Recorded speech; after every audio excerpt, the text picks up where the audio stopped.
Kita bersyukur di hari yang pertama tahun yang baru ini kita bisa berkumpul bersama-sama. Yeah, we're thankful in the first day of the new year we can get together.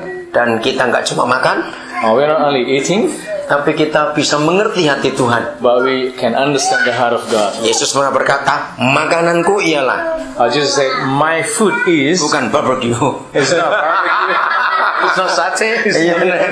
Tapi melakukan kehendak Dia But to do His will dan menyelesaikan pekerjaannya. and to complete His work. Maka sebagaimana tubuh kita perlu makan, As our body needs to eat, maka roh kita juga perlu makan. so is our spiritual. Dan makanan kita adalah melakukan kehendak Dia. Because our food is to do His will. Dan apa kehendaknya? And what is His will? Seringkali gereja merasa begitu rohani, oh aku lagi puasa cari kehendak Tuhan. Often the church becomes so spiritual and even fasting to look for the will of God. Padahal kehendak Tuhan gak usah dicari pakai puasa lagi. Actually, to know the will of God, we don't need to fast.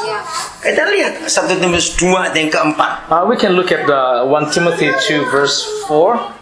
Inilah satu-satunya ayat dalam Alkitab This is the only verse in the Bible yang mengatakan apa kehendak Bapa di that surga. says what is the will of the Father in heaven. 1 Timotius 2 ayat yang keempat. 1 Timothy chapter 2 verse 4. Yeah, it says like this. Who desires all men to be saved, Desires all men to be saved. Ya. desires all men to be saved and to come to the knowledge of the truth. Jadi kehendak Bapa itu cuma satu. So the will of the Father is only one. Ingin supaya semua orang diselamatkan. Wanting every man, all men to be saved. Bukan jadi Kristen, bedakan itu. Not to be Christians, you can make the difference, Ya, tapi diselamatkan but to be saved. dan mengenal kebenaran And itu. to know the truth. Bukan mengenal agama Kristen. Not to know the religion of Christians. Jadi apa saja yang kita lakukan kalau itu sesuai kehendaknya, So whatever we do, if it's according to His will, maka Dia janji Dia pasti akan menyelesaikannya. and He promises that He will finish that. 1 Yohanes 5 ayat 14. 1 John 5, 14. 14. Kita lihat itu. We'll look at it. Jadi sebetulnya kita nggak perlu bergumul, nggak perlu struggle. We don't need to strive or struggle to look for the souls, Karena ini janjinya. because this is His promise. And this, 1 John 5 verse 14. And this is the confidence which we have before Him. That if we ask anything according to His will, He hears us. Jadi jaminan yang luar biasa. So this is an amazing guarantee. Bahwa kalau kita minta sesuai kehendaknya, Papa pasti berikan. If we ask something that is according to His will, certainly He will give it to Dan us. kehendaknya adalah supaya semua orang diselamatkan. And His very will is that all men to be saved. Jadi apapun juga yang kita buat asal untuk membuat orang-orang itu diselamatkan, Papa pasti beri garansi. Whatever we do, if it's to do in saving souls, God promises that He will finish that. Awal 2007, saudara, Early in 2007, Roh Kudus mengajar saya dan saya kaget sekali. the Holy Spirit taught me something, and I was quite surprised. Dia berkata bahwa keluarkan Yesus dari gereja. He said, "Get Jesus out of the church." Saya keluarkan Yesus dari gereja. What do you mean by getting Jesus out of the church? Lalu yang kedua dia bilang, nyatakan kepada dunia Yesus itu bukan orang Kristen. And tell the world that Jesus is not a Christian. Saya kaget nggak dengar itu. Are you surprised to hear that? Nah, terus saya pikir, apa maksudnya, bagaimana ini? And I thought, what do you mean this, Father? Dia beri ilustrasi saya seperti ini. He gave me an illustration like this. Kalau suatu hari kita ke satu toko ingin beli gula, atau ingin beli minyak goreng, atau ingin beli garam, Let's say one day we go to a shop buying sugar or susu, frying oil or milk or those kind of things. Yeah. begitu kita masuk ke toko itu, When we enter into the shop, tiba-tiba tempat susu, apa itu, kotaknya gula, semua ada tulisan ini susunya Buddha, ini susunya Islam, ini garamnya Hindu, itu garamnya Kristen. can you imagine if we look at the package of the milk, for instance, this milk belongs to the Buddhists, belongs to the Muslims, and this salt belongs to the Christian, whatever. You know? Ngerti maksud ini? Do you understand what I mean? Maka kalau halal itu kita beri label, So things that we put label on, maka kita akan nolak. well, we will become resistant Kalau bukan selabel dengan kita.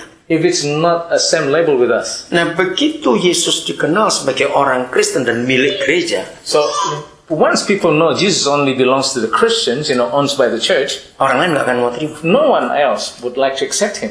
Jadi kita harus nyatakan kepada mereka, Yesus bukan orang Kristen. So we need to let them know that Jesus does not only belong to the Christians. Dia itu Yesus. He is Jesus. Gula itu gula. Yeah, well, sugar is sugar. Tidak ada label apa-apa. There's no label. Susu itu susu, nggak ada label Well, apa-apa. milk is milk. There's no such things we call it label. Saudara, ayo tahun 2009 ini kita buat Yesus seperti itu.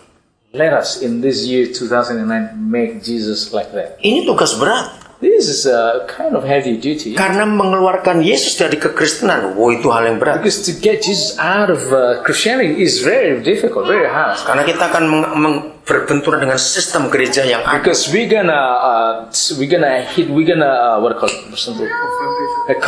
have a confession with the system of the church. Tapi kita harus buat itu. But we have to do that. Ya. Lukas 15 ayat 1. Luke 15 verse 1. I like this one. I'm not preaching. Ya. Yohanes 3:16. So John 3:16 says, Tidak akan ada artinya tanpa Lukas 15. it does not mean anything without Luke 15. Atau tidak? Isn't it Begitu right? hebat Yohanes 3:16. It's so powerful. What is Yohanes in 3:16. John 3:16? Tapi tidak ada Lukas 15. Kita nggak ngerti apa arti firman itu. If Luke 15 verse 1 does not exist, we will not understand what it says in John 3:16. Dalam Lukas 15 kita ketemu 3 perumpamaan yang hebat. Yeah, in Luke 15 there are 3 amazing parables. Semuanya hilang, All of them disappeared, tapi happy ending. but with happy ending. Betul tidak? All of them were lost. Yes. Satu-satunya tulisan di Alkitab The only writings in the Bible yang mengatakan kapan dan bagaimana surga itu bisa bersuka cita, telling why and how that the heaven hosts are rejoicing, saudara, bukan karena gereja bangun gedung yang bagus, it's not because the church built beautiful buildings, bukan gereja punya alat musik yang wah, not because the church owns beautiful, great equipments, tapi ketika ada orang berdosa jumpa Yesus, but when one sinner meets Jesus, itu buat surga bersuka cita. that's what makes a big party in heaven. Jadi selama gereja belum bisa memenangkan orang-orang itu, So as long as the church cannot win any of these souls, maka surga tidak pernah buat kita buat bersuka cita. so we actually never make the heaven rejoicing.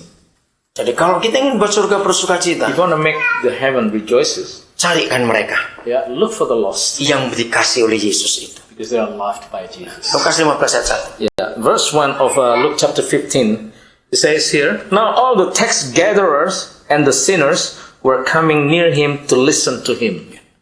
Saudara, saya tidak menemukan ayat lain di Alkitab sebuah definisi yang begitu jelas tentang gereja. I cannot find any definition in the scriptures is Tentang gereja. about church, just like what this verse says. Jadi gereja yang benar adalah gereja yang datang mendengar hanya orang-orang berdosa dan para pemungut cukai. So the true church is really, the sinners, like tax collectors. They are the ones who listen to the message of Jesus. Kalau gereja hanya berisi orang-orang yang sudah merasa benar dan orang Kristen saja, If the church only filled with those who think they are already righteous, Christians, maka itu bukan gereja. so it's not church. Jadi di mana ada gereja, So where there is church, maka orang-orang berdosa di sekitar gereja itu yang harus datang mendengar. so the sinners who live around the church should come inside the church. Tapi kita melihat sekarang justru kebalikannya. But what we see now is the opposite. Mereka takut datang ke gereja. They are afraid to go to church Karena mereka tahu gereja hanya untuk orang-orang benar. because they think, the church only for Christians. Nah, gara-gara mereka biasa datang kepada Tuhan Yesus, So because these sinners, they always come to Jesus, dan kita tahu pada masa itu tokoh-tokoh agama yang membenci mereka. and we know that time, all the religious leaders hated Jesus. Justru aneh, mereka tidak takut datang kepada Yesus, tapi takut datang kepada imam-imam dan ahli Taurat. So it's quite opposite. These sinners, they are not afraid to come near Jesus, but they're afraid to come near the religious leaders. Nah, seharusnya orang berdosa tidak takut kalau jumpa kita. Yeah, actually, the sinners should not be afraid to meet us.